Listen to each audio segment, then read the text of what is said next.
voina chuan guitar lesson thar kan zir ho lenga voina kan zir tur chu mol hlakar dan ti hlakha gitara perdan ol something kan zir ho le don ni masabera chuan jin kan langa aniama di asang asi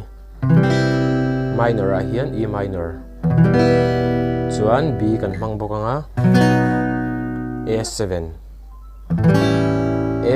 chu A kan meta alai da son khan A7 chuan ala hian strumming pattern pakhat chaw nei lenga chu bul tang kan kwal chuak la vekang tian down up kha kha down up zo down up pokin kan zom char don ni chu down up down khana tikhan kan strum don ni chuan ala hi bul tangin ka thiamang to kin karon salenga uluk don lo ngai thlanga thiam ngai lo tum don ni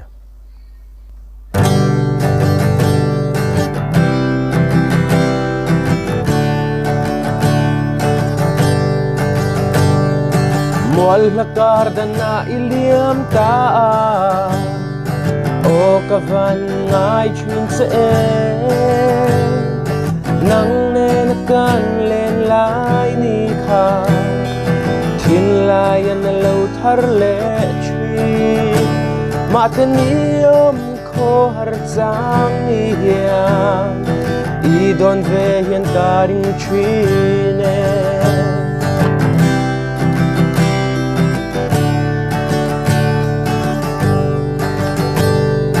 ngui ten chuan zai rel ni khan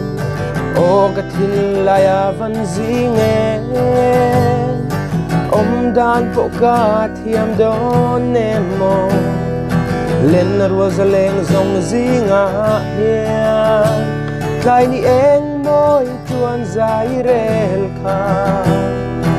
o ka thil laya na cham reng